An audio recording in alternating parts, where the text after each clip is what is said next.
Dans cet ancien monastère se cache un des endroits les plus secrets du Vatican. Situé à quelques mètres de la résidence d'été des papes à Castel Gandolfo, au sud de Rome, l'Observatoire astronomique du Saint-Siège étudie le ciel, les planètes et les météorites. Dans cet univers à cheval entre science et foi religieuse, 6 prêtres-chercheurs travaillent à plein temps.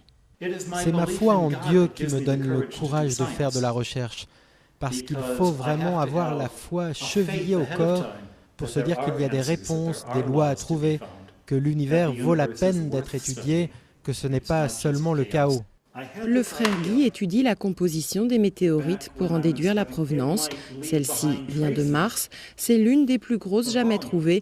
Elle vaudrait plus de 150 000 €.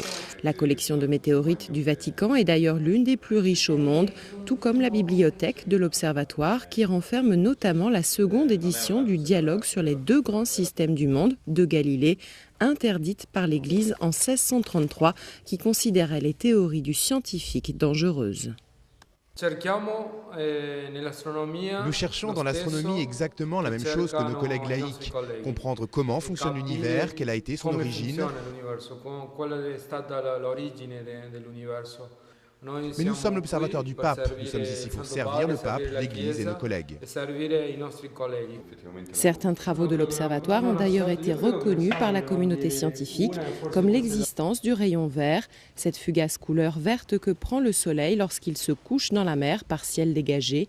La possibilité d'une vie extraterrestre est également étudiée, mais aucune réponse allant dans ce sens n'a pour le moment été trouvée par l'Église.